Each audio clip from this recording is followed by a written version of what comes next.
What's up, guys? Hello, Footballtalk here. Kicking off the second half of this divisional draft and roster review series that I put together every year. We've already looked at the North and East on both the NFC and AFC sides, as we alternate between conferences every week. Today we're heading down south, discussing the draft classes of the Falcons, Panthers, Saints and Bucs, what they're telling us with them, and the offseasons overall. Yet again, I'll go through every single player selected, hand out short scouting reports on them, analyze the potential role and how it fits within the general path to building that roster, before summarizing the overall themes of each class. At the end of these videos, while I don't like draft grades, I did stack the 4 draft classes up against each other, depending on how much I liked what they did, and what type of sense it made to me as I consider all the other roster departures and additions. As I always say, despite the amount of work that I put into my draft studies, there's no way you can get to everyone selected, especially considering some of the wild departures from consensus boards, for as big a story as that was. So instead of trying to sneak my way past those guys, I'll just share a few meaningful details and then we move on with those 3 or 4 in each video. And please bear in mind that I'm recording this about a week in advance, in case there are any relevant roster moves still coming in the meantime. We'll get into it in a second, but just real quick, if you enjoy the analysis, please hit the thumbs up and maybe also the bell. If you want to see/hear more from me, I release either a video or article basically every week, even throughout the off-season. The link to my site, hellofootballtalk.com, for all of my content and timestamps for the 4 teams discussed today are down below in the description. But now, let's start with the Atlanta Falcons, who skipped the first round due to trading back into night 1 last year with the Rams in order to select James Pierce Jr., which, regardless of his off-the-field situation, since he did show flashes obviously when he was on the field, and that was a piece to him pre-draft as well, that off-the-field stuff simply wasn't a great process, and something that, as a repeat offender in that range, ultimately got former general manager Terry Fontenot fired. But for the picks they did make, in round 2, 48th overall, Avion Terrell, cornerback Clemson, round 3, 79th overall, Zachariah Branch, wide receiver Georgia, round 4, pick 134, Kendall Daniels, the linebacker/safety from Oklahoma, 2 6th rounders, pick 208, Ontario Thompson, interior defensive lineman Washington, and 215, Harold Perkins Jr., the linebacker from LSU, and then the 7th round, pick 231, Ethan Onyanwa, the offensive tackle/interior O-lineman out of Ohio State. For Clemson's Avion Terrell, this is obviously an awesome story, getting to team up with his brother AJ for the Dirty Birds. Just like his older brother, this is a feisty outside corner with athletic arrogance, who can really throw off receivers at the line, but also has fluid hips to hang with guys on extensive setups without getting hands on them, provides impressive click and close burst to break on routes in front of him in quarters assignments, and is disciplined with quality vision for shell coverages. And nobody's told him that he's 5'11", 185 pounds, when you watch him accelerate into linemen pulling out to the corner, or generally attacking against the run. Now, that for him does maybe come into play matching up against bigger NFL wideouts at times, while clearly not being quite as comfortable playing off-man, and he sells out for the PBU when trying to undercut routes at times, and doesn't make sure to secure the top shoulder for the actual tackle if he misses. Atlanta watched the offer leave the building in free agency this offseason for a solid multi-year deal from Buffalo, so along with battling Mike Hughes and last year's mid-round pick Billy Bowman Jr. for a starting job outside Orion, Terrell may be the primary backup for both those spots, unless they view Sidney Brown as the answer, with more legit big nickel sets. I was very confused as to why Philadelphia agreed to this, when he traded the former high 3rd round pick this offseason on the final year of his rookie deal, basically just for moving down a few spots with a pair of D3 picks next year potentially. And they retained defensive coordinator Jeff Ulbrich despite the change at head coach, to where it'll be interesting how much more influence he had in the types of players they're bringing in here, based on some of the positive signs we saw from that unit last year. Zachariah Branch from Georgia, whose size at 5'11", 175 pounds does show up in some tendencies of drifting away from passes, and he does get banged around at the break punt at times. Plus, he doesn't really give you anything as a blocker, where bigger bodies just run through him. But he's such a dynamic, twitchy receiver who can violently drop his weight in his routes, but also has the 4.35 speed to become more of a factor down the field than what Georgia used him as. Digs out low throws that would otherwise hit the turf, and had some nice moments of going up in traffic for others. And then he's a dynamo with the ball in his hands, with ridiculous short area quickness, bounces off a lot more solid hits than you might expect, and then can take it the distance. How exactly do new head coach Kevin Stefanski, with his OC Tommy Rees, deploy this type of talent?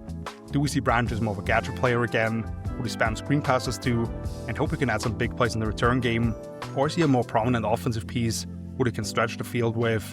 And while Jahan Dotson and Olamide Zaccheaus have shown enough in their careers to at least be on the field based on what they provide even without the ball. They do not nearly offer that level of dynamism with the ball in the hands, including as a return specialist.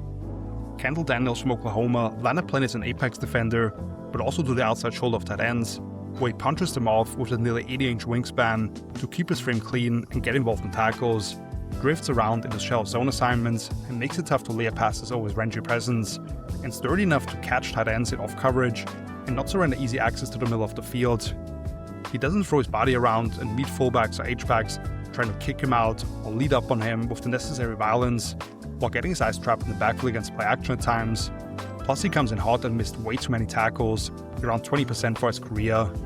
The Falcons are putting a lot of eggs into the Christian Harris basket, who has all the talent in the world, but it has never fully come together between the ears for him, and he was almost fully relegated to special teams last year, with the Texans following a lower leg injury in 2024.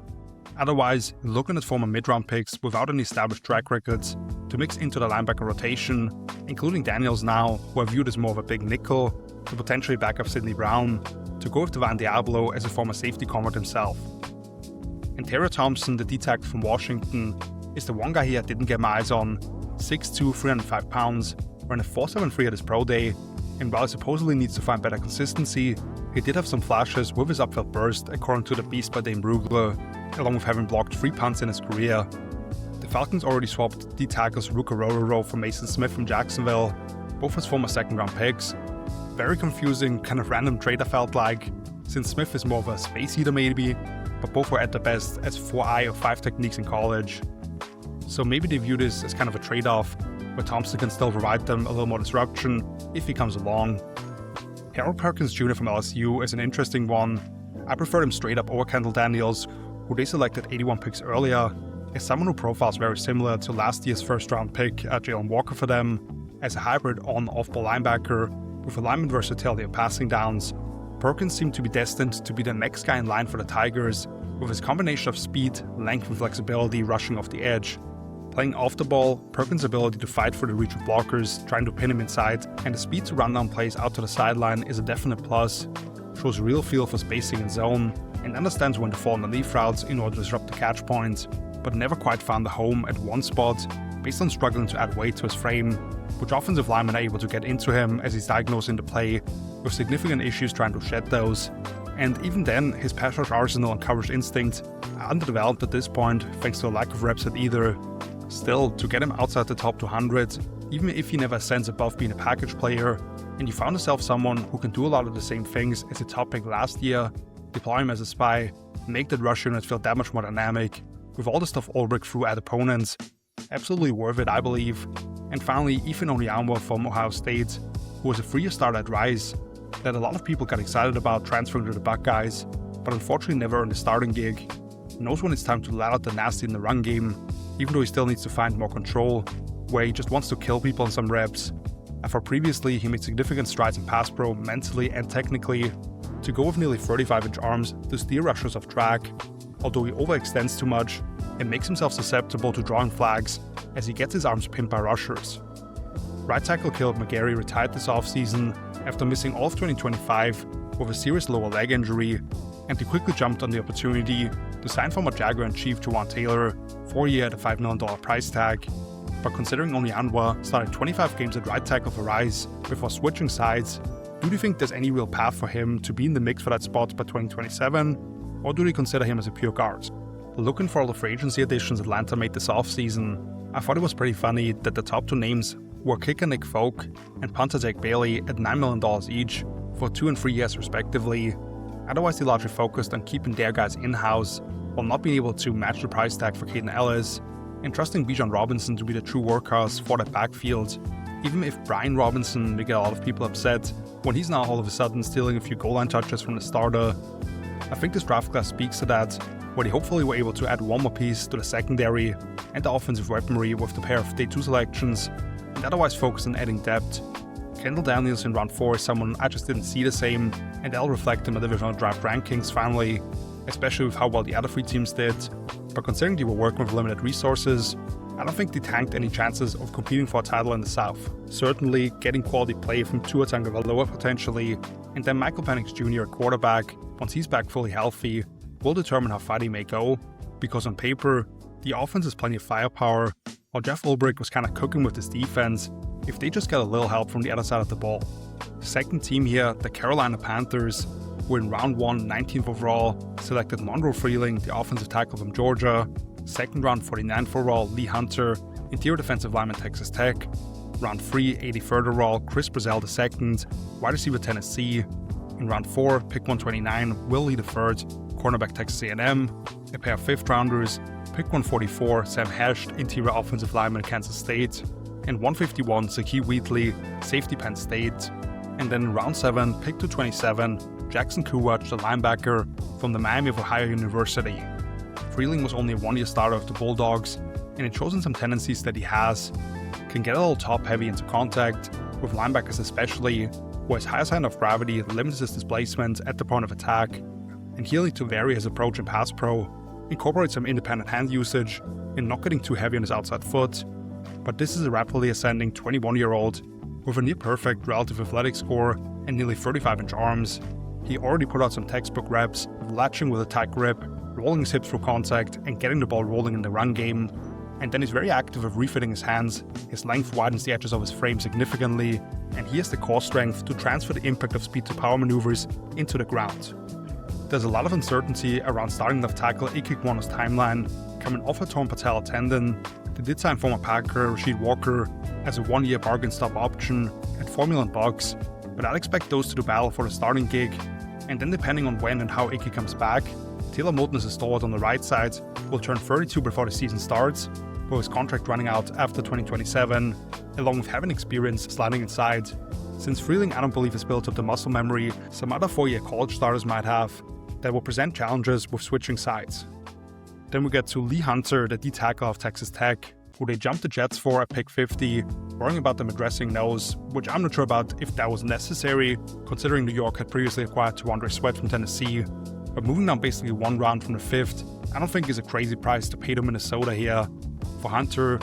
has that really wide chest and a 6'9" wingspan, but the feet of a dancing bear and the ability to arm more blockers to create quick stops. At Texas Tech, he just ate up double teams and kept his linebackers clean, with incredibly strong hips and core to counter pressure, although technically he'll need to adjust with actually dropping his knee and anchoring against those, and he can't be that focused on actually shedding blocks all the time when he should be controlling his space. Plus, his pad level to go with more well-set-up pass rush moves are things he simply needs to be more consistent with,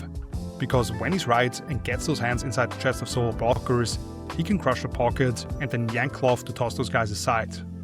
And this is somewhat in response to A'Shawn Robinson leaving this offseason for agency,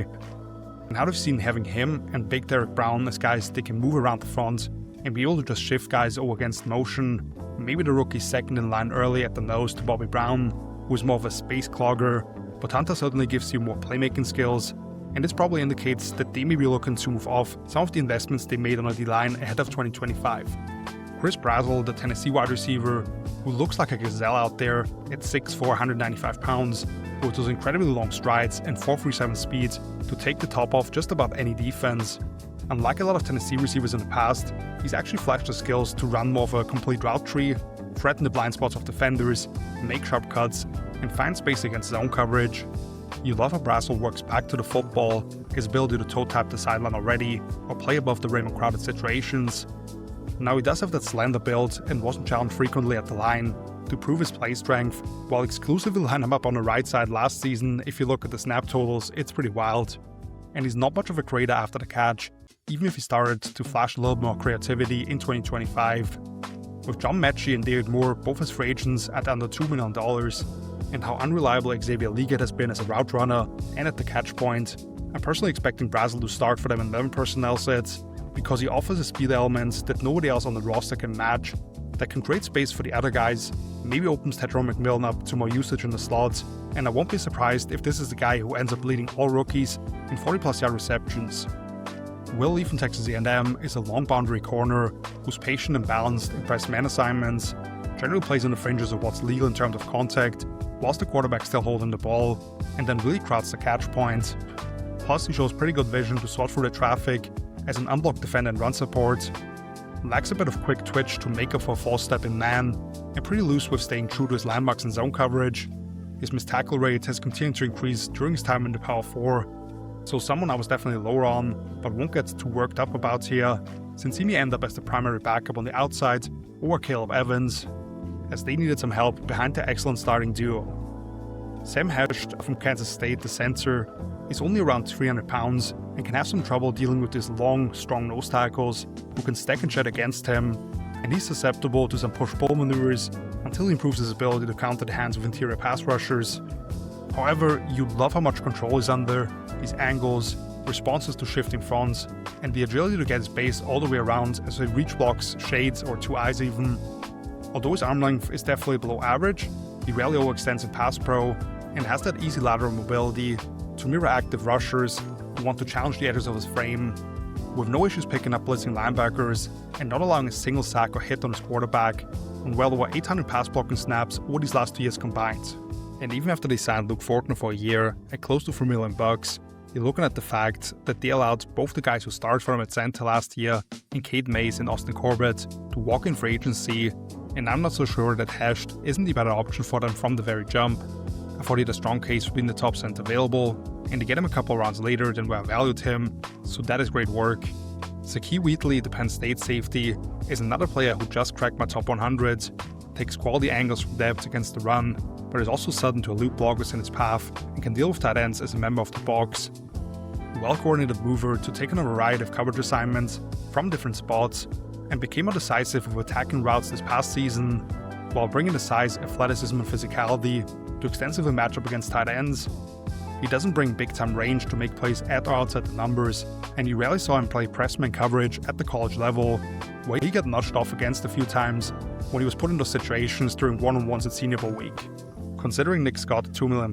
was the only other safety they brought in to pair with Jerome Merrick and last year's 4th rounder Lathan Ransom, and not only expect Wheatley to feature into that group this season already, but actually see the field quite a bit in free safety sets, since Charles Smith-Wade isn't that established in the slot for them either. And lastly, Jackson Kuwach, the linebacker from Miami of Ohio, one of my favorite deep cuts and someone who really left a mark on me during Shrine Bowl week,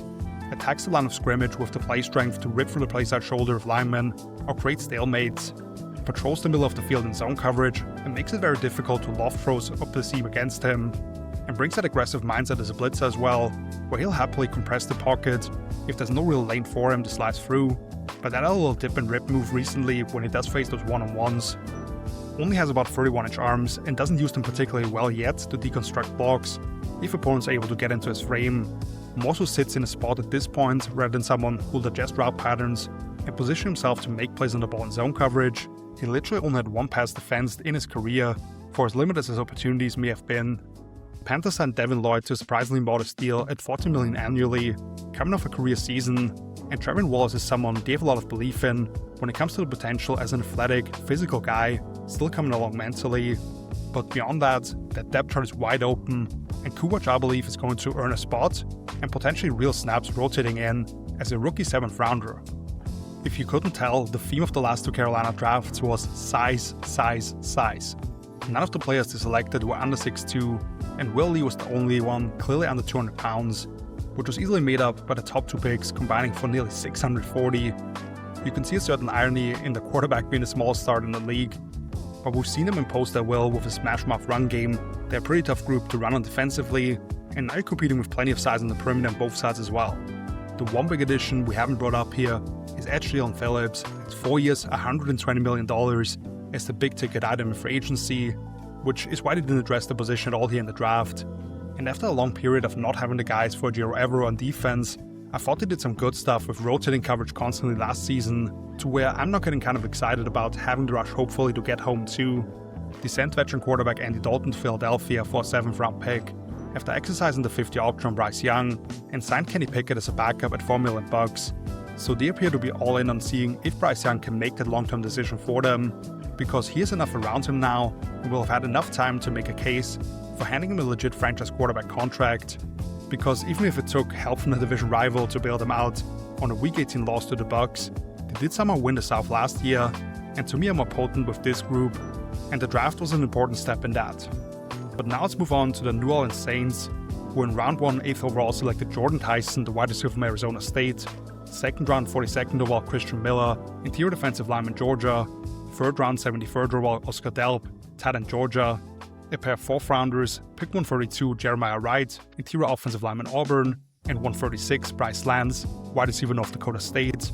Then in the 5th round, pick 172 Lorenzo Styles Jr., the safety from Ohio State. 6th round, pick 190 Barian Brown, wide receiver LSU. And finally, in the 7th round, pick 219 TJ Hall, cornerback Iowa. With Tyson here at the top, the medical profile, of course, is the main concern. Having missed time with knee, collarbone, and hamstring injuries at different points throughout his relatively short college career, he's a little susceptible to getting bumped at the top of the route, as well as allowing nearby defenders to punch the ball out as he's making moves. But this kid has easy gats off the line, and it's how elusive he is to not get slowed down in his routes, and now he can use integrated movements to really keep defensive backs guessing that make him such a tough cover. Plucks the ball at full extension, having a limited amount of drop concerns from 2024, with only 1 on 62 opportunities last season, and he consistently plays above his height in jump ball situations. And then not only does he show quality field vision with the ball in his hands, but he's a fundamentally sound blocker without it. So I absolutely love the player, the clear wide receiver 1 in this class for me, provided my medical staff is comfortable with him. He has the movement skills of a legit number 1, and he takes pressure off Chris Olave, who has that extensive concussion history, where he cannot primarily operate outside the numbers, provide that vertical stretch, and Tyson can be a backside winner in isolated situations, which they were far from done adding to the receiving corps. But first they went defense here in the 2nd round with Christian Miller from Georgia, who's an incredibly physical big presence in the middle of any defense, with dynamite in his hands and a strong upper body to tussle with offensive linemen, shows plus agility and core strength for stunts and gap exchanges without getting washed out of his space in the run game or to plow through creases in passing situations, while slapping and swatting down the midst of pass protectors in order to create angles for himself to get around those guys, where if that club rip hits, there's not much that can be done to slow down his momentum. He still learned the intricacies of dealing with combination blocks, with how he anchors against the angle of force and his suddenness to slide off contact, and his hand combats rushing the passer also need some refinement, which is why he was subbed off for a lot of those longer downs by Georgia. But the exact type of player I thought was missing right in the middle of that unit, especially after losing stalwart linebacker Demario Davis, and I'd expect Miller to immediately push Devon Gotcha to the bench, while Brian Brzee is that big based end who slides inside next to the rookie in passing downs if he becomes a better finisher. Defensive coordinator Brandon Staley needed this guy. Oscar Delp, the Georgia tight end, you love his grit, how he latches his hands and drives his feet to push people around against the will, deep into the play clock as an inline blocker. The movement skills and flexibility in his lower body for a man his size are impressive. To go with the pure sub 4.5 speed, to run by linebackers up the pole,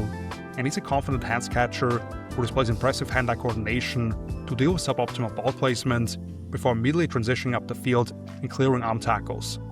He tends to get his weight shifted too far over his toes later in reps and having to let go of blocks with sub 32-inch arms, and he just never became a featured weapon in the pass game for the Bulldogs, where he has room to grow in terms of his route running, finishing contested catches, and creating after the catch. After allowing Foster Moreau to walk in free agency, they really need to find that inline tight end that allows them to detach to Juwan Johnson, and even free agency addition Noah Fant. So once again, Delp may be viewed as more of an enabler for that group, similarly to his time at Georgia, but when both those contracts run out these next 2 off-seasons, he may also be in line for more of a meaningful receiving role as he hones in those skills. Jeremiah Wright from Auburn is a massive guard at 6'5", 335 pounds, who wants to impose his will onto defenders in the run game, can be a road-grading lead blocker of skip balls, bullying linebackers trying to step down against him, and he's a wall to get through in protection with over 33-inch arms to widen the tracks of interior rushers trying to get around him. He's wide coming in with his arms, which limits his ability to sustain blocks in the run game, gets pretty upright late into dropbacks, and doesn't lock up opponents to the desired rate. But I feel pretty good about his play translating as maybe more of a phone booth guy, yet one you're just not going to get through, looking at how strong a Senior Bowl week as he had. Nuance's biggest free agency addition, with the artist and running back formerly known as Travis Etienne, now Achane, as a close second, was former Bills standout guard David Edwards for 4 years, $61 million.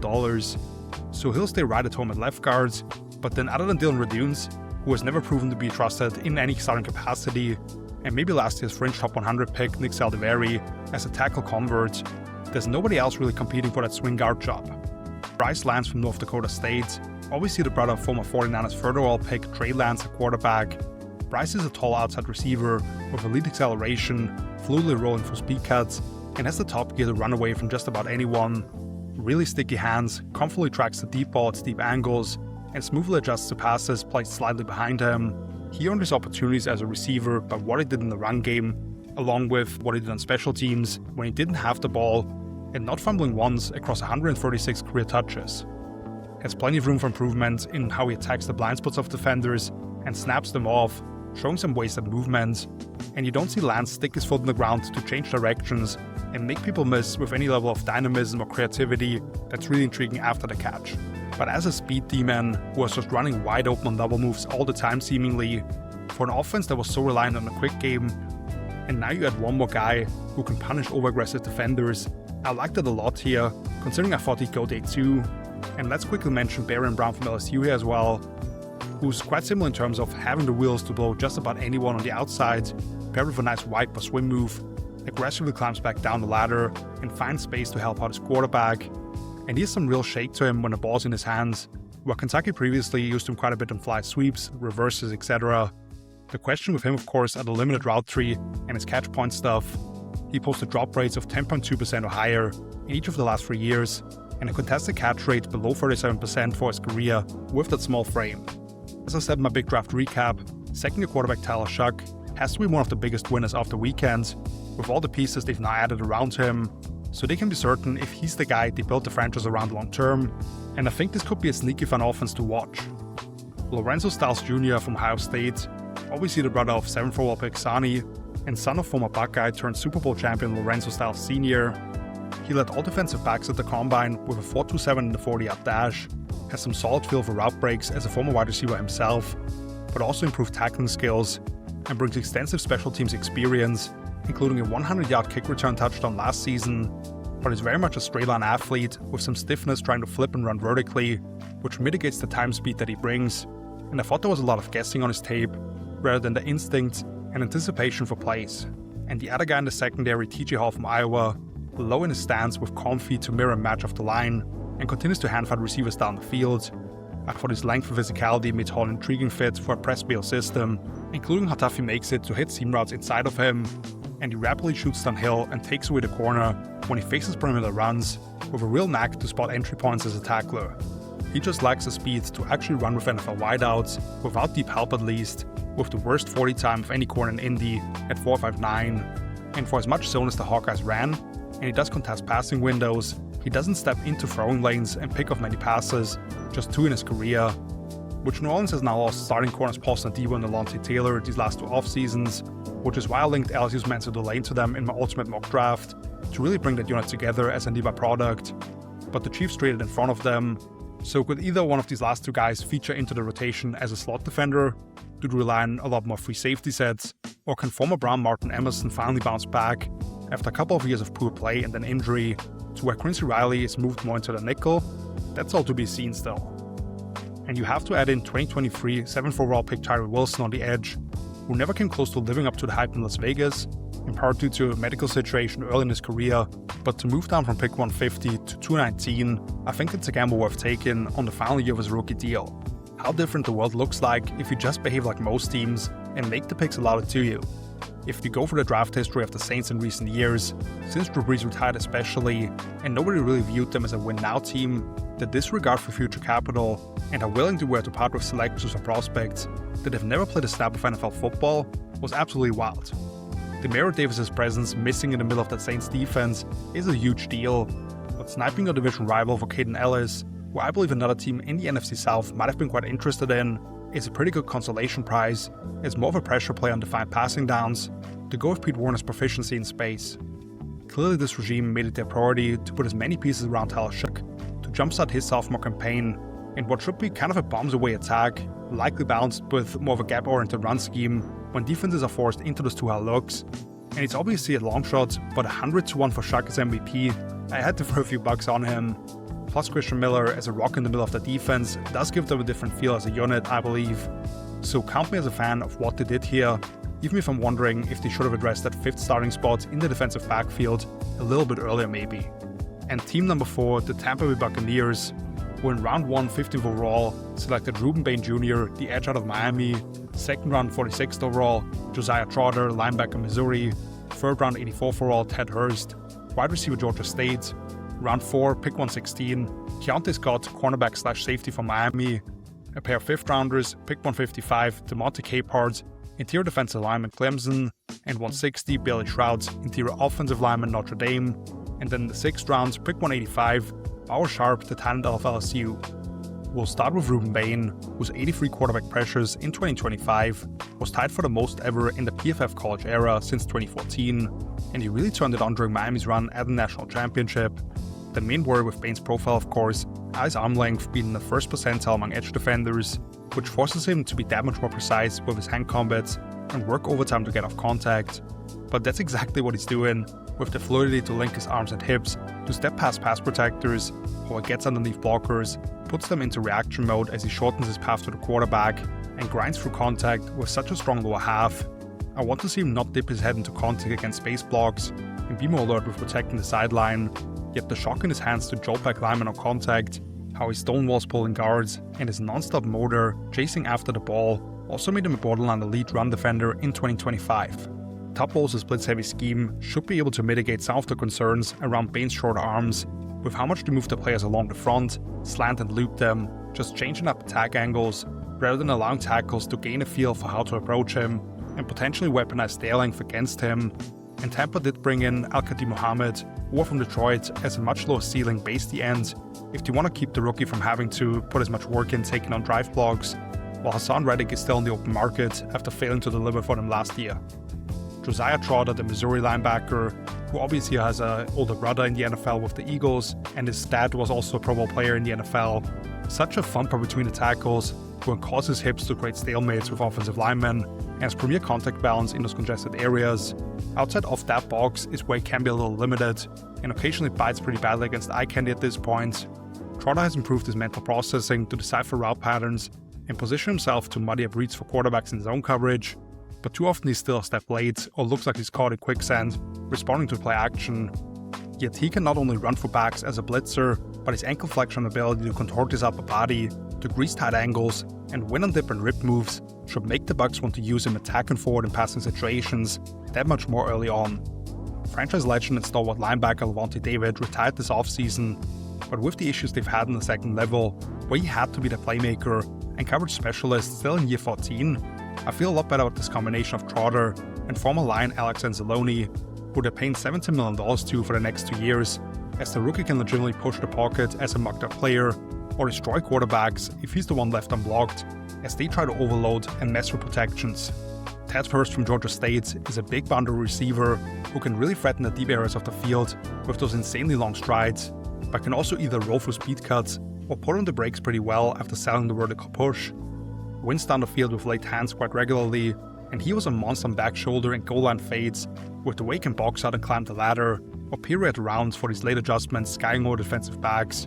And for a big receiver, Hurst impresses with his ability to dip around or spin away from defenders closing in on him. He needs to eliminate a false step with that back foot, which currently delays how he gets off the line, and he could use some more variety in how he paces his routes. Plus, he doesn't make the most natural adjustments as he has to go low or behind himself for passes. But I like his grip strength to lock up defenders as a blocker. Of course, the franchise legend Mike Evans has now moved on to San Francisco, and suddenly last year's first-round pick of Emeka Egbuka feels much less like a luxury selection as it did at the time. Now he, Jalen McMillan, and Hurst are likely a starting 3 and 11 personnel, depending on the health of Chris Godwin. And even though he has some work to do technically to defeat press, I do believe the rookie profiles as someone who can be the long-term solution at X in place of Big Mike. Deontay Scott from Miami is another guy who fell too far, because he'll already be 25 before his rookie season starts, and took until his final college season to become a true difference maker, with his lone other career deception coming as a freshman. And you may call him a specialist slot defender who needed to find a home in a defensive scheme that allowed him to play forward, and can deal with having missed over 18% of his attempted tackles on average, but ran a 4.33 at his pro day and can really bother receivers with his ability to stay sticky from start to the end of the route. You love his spatial awareness and how fast he actually plays because he's confident in what he sees, the rules of the defense, and how he contests passing lanes. And along with screaming off the edges of blitz on rundowns, he logged 70 pass rush snaps last season for Miami, leading all draft-eligible defensive backs with 5 sacks and 11 pressures, showcasing the ability to disguise and use legit rush moves along with the bend to get home. While I believe in what a difference maker a fully healthy Benjamin Morrison could be, with some of the ups and downs of Simon McCollum, The best option may be to put the other rookie from last year in Jacob Parrish, who was tremendous at the nickel outside, and plug Scott into that spot, while they figure out if someone may be in the market for Corner and McCollum, who has a cap hit above $90 million each of the following 2 seasons. Demonte Capehart, the Clemson D tackle, is just a large human being at 6'5", 315 pounds, with 34-inch arms. Even when his footwork or hand placement aren't optimal, he's regularly able to own his space in the run game, and challenges the integrity of the pocket with his power to right solo blockers backwards, or crash into bodies on different games to open up lanes for his teammates. But for a 6th-year senior, he still doesn't ID blocking schemes and counter those accordingly, lacks refinement and presents his chest to pass protectors while playing too tall trying to rush, and overall just struggled with the lack of any type of development throughout his time with the Tigers. The Bucs allowed Logan Hall to hit the open market this year, but they did potentially upgrade with A'Shawn Robinson in free agency, and Capehart could at least offer them some more usage as an early down space heater, maybe. Still, now that you add Ruben Bain with Yaya Diaby, Kalacha Kansi, and Vita Vea right in the middle of that unit, they're going to kick some ass this year. Billy Schott, the Notre Dame guard, which was an extra pick they acquired from Green Bay after sliding back 7 spots in the middle of round 3, whose questionable durability pushed him down by about a round probably, missing the end of this past season with an MCL sprain, and underwent tightrope surgery previously, and he's just a bit tight in his lowers, and not the type of light-footed athlete you want out in space, or dealing with twitchy interior rushers one-on-one constantly, but educated in his footwork and rarely lunges into contact as a run blocker, was tasked with various pulling assignments in the pro-style Notre Dame offense, finding his tracks and targets to the right room behind him, and features a tight grip that inhibits interior rushers to go from straight up to the edges of his frame typically. Looking at the depth chart, this could turn out to be a key addition, considering Dan Feeney is easily the most trustworthy veteran backing up those interior spots currently. Trout may start multiple games as a rookie in case of injury, and make Ben Bredeson expendable next offseason. And the last name here, Bao Sharp, the LSU tight end, who bulked up leading into 2025 after being more of a big slot receiver at Oklahoma, and it showed in his ability to create that initial movement as a run blocker.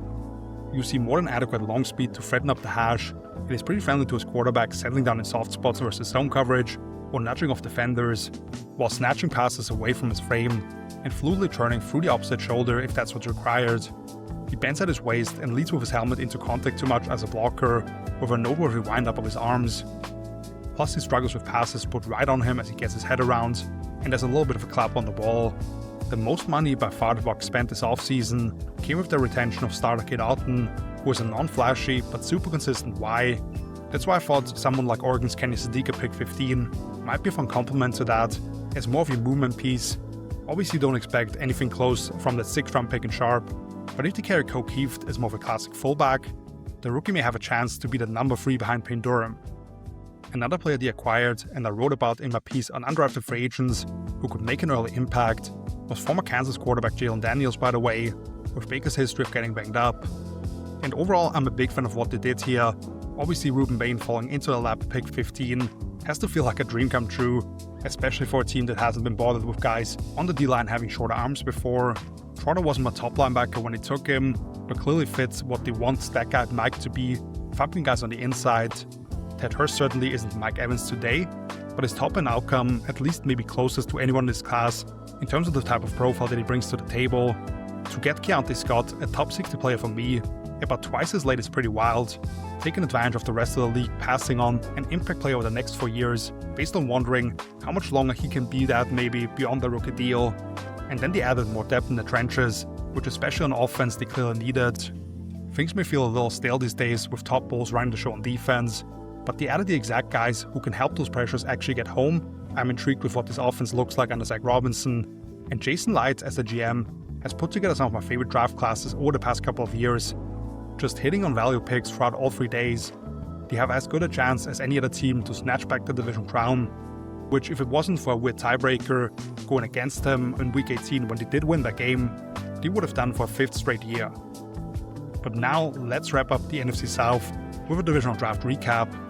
For collectively, this was the strongest division in terms of how they used the draft capital. These first 3 teams I'm about to name were at least among the 7 or 8 I shouted out as some of my favorite classes in my big draft recap.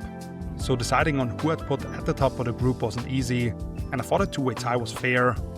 Just talked extensively about the Bucs and how Jason Light has really won me over as someone who's willing to sit, wait, and let good football players fall to him, getting arguably the two most impactful players of the national title contending Miami defense, and restocking that roster without reaching at positions of need. Love these past two drafts for them, but I did have Carolina up there with them. Already mentioned size and physicality as the pillars of what they've done here over the past 2 years especially, getting arguably the most talented offensive tackle in a class that was as good as any in recent memory if you look at the collection of guys who went in round 1. Chris Brazzell is someone who can take a top of defenses in round 3, and then on day 3 to end up with multiple players that were viewed as potential top 100 selections who could immediately start as rookies. I put the Saints as a strong third, talked plenty about the firepower they added around the second-year quarterback after they had spent years building up a strong O-line and now overall infrastructure with Kellen Moore calling the shots. Of course, the long-term health of Jordan Tyson will define how we speak about this class a couple of years from now, but that was my only real question about the guy, and I liked that they pulled the trigger to go with continuing to become bigger and more physical in the trenches on both sides of the ball. And then Atlanta, unfortunately, a bit of a black sheep here in comparison to the other 3 teams. You were already working with limited resources due to another questionable trade-up in the late first, early second range, which ultimately was a key part in the change at GM. Love the story of the two Terrell brothers together in the ATL, where I was high on the young of those two in terms of pure rankings, but understood he'd slide a little bit after getting hurt at his pro day. Also maybe not full credit for Zachariah Branch in round 3, due to the weird incident with the police just days before the draft. And then the third selection already in the late 4th, being a couple of rounds early for my taste, just didn't love it, even though I won't kill them for it. But that brings us to the end of yet another episode of this series. Thank you so much for watching this particular one. If you enjoyed the analysis, please make sure to leave a thumbs up, subscribe, and maybe check out some of the other divisions I already talked about. If you've been around, you know how we roll here. AFC South later this week, before we close out with the NFC and AFC West next week. You can check out all my other content at helloswithfootballtalk.com and check out my social media handles as well if you go down to the video description. Appreciate any feedback or thoughts in the comment section, and as always, hoping to have you back for the next time around. So until then, see you later. Peace!